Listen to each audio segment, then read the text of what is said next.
दुनिया की दूसरी बड़ी अक्सरियत होने के बावजूद आज मुस्लिम ममालिक इतने बिखरे हुए, कमजोर और मुआशी लिहाज से इतने गरीब क्यों हैं?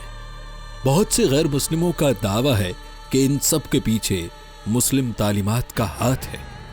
यहाँ तक कि बहुत से गैर मुस्लिम इस प्रोपेगेंडे को फैलाने के लिए बाकायदा यूट्यूब वीडियोस और कैंपेन्स चला रहे हैं।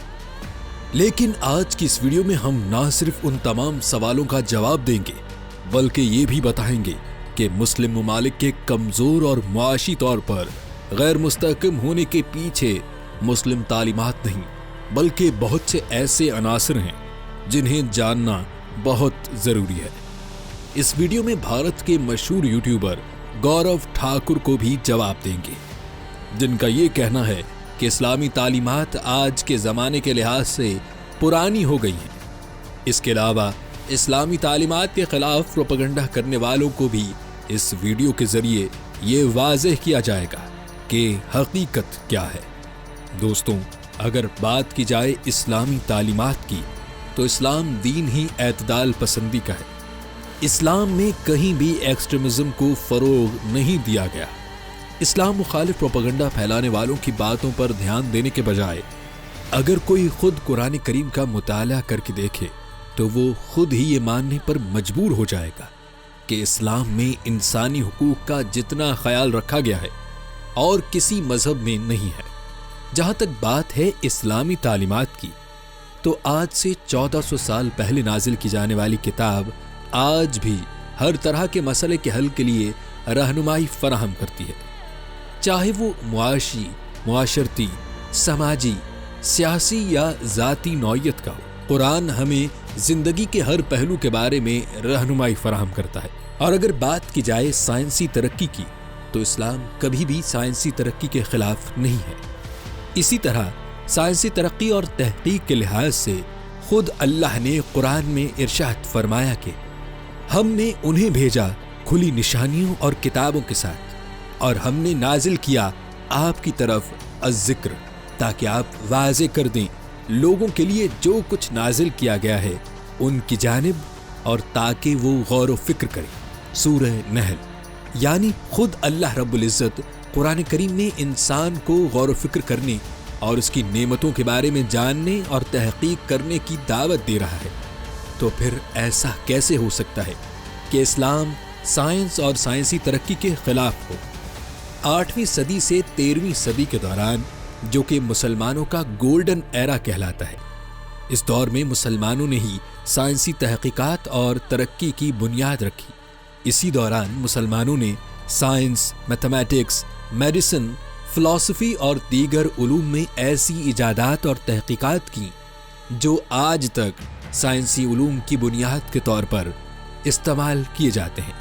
लेकिन हम इस हकीकत से भी मुंह नहीं फेर सकते कि मुसलमानों के इस गोल्डन एरा के बाद से अब तक साइंसी और इल्मी मैदान में कोई खास कारनामा सरंजाम नहीं दिया और ना इस तरफ कोई खास तवज्जो दी है।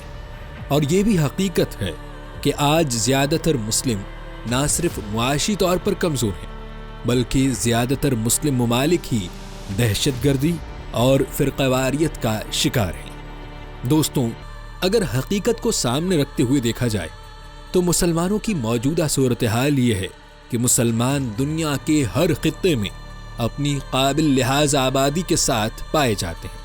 मुसलमानों के पास वसाइल, ज़मीन और ज़ेर ज़मीन ज़खायर की भी कोई कमी नहीं है। दूसरी अक़वाम के मुकाबले में मुसलमानों में बड़ी तादाद नौजवानों पर मुश्तमिल है, लेकिन इसके बावजूद मुसलमान पसमानदा हैं, कमज़ोर हैं और नातवा हैं।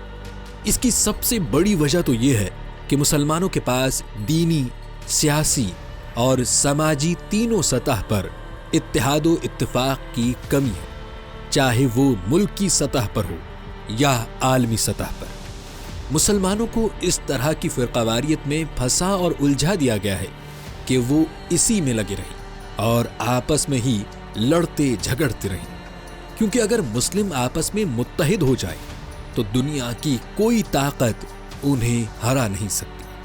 मुसलमानों के गैर मुत्तहिद होने और आपस की फ़िरक़ावारियत और लड़ाइयों के पीछे ایک طرف تو خود مسلمانوں کے کمزور عقائد اور دین سے دوری ہے، تو دوسری جانب غیر مسلم اسی کمزوری کا فائدہ اٹھاتے ہوئے اس معاملے کو اور ہوا دے کر مسلمانوں کو آپس میں لڑوانے کے لیے ہر ممکن کوششیں کر رہی ہیں۔ مسلمانوں کو ہوش کے ناخن لیتے ہوئے اللہ کے احکامات پر عمل کرتے ہوئے آپس میں متحد ہونا چاہیے، جیسا کہ اللہ فرماتا ہے کہ اور تم سب مل کر اللہ کی رسی کو مضبوطی کے ساتھ تھام لو اور آپس میں تفرقہ مت ڈالو۔ دوستوں، مسلمانوں کے زوال اور کمزوری کی دوسری بڑی وجہ یہ ہے کہ مسلمان سائنسی علوم میں مہارتیں نہیں رکھتے۔ نت نئی تحقیقات اور ایجادات کے میدان میں ان کی شمولیت اور حصہ داری نہ ہونے کے برابر ہے، جبکہ سائنسی علوم کے موجد اول مسلمان ہی ہیں، اور یہ سائنسی علوم ہی ہیں جن پر آج کی دنیا کا مدار ہے۔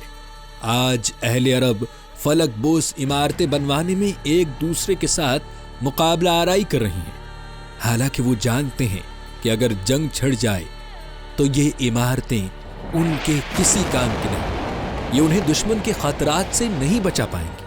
مگر اس کے برخلاف عرب سمندروں کو پاٹنے اور پہاڑوں کو کھودنے میں لگے ہیں۔ اس کے علاوہ مسلم ممالک میں مضبوط اور خود مختار قیادت کی کمی ہے۔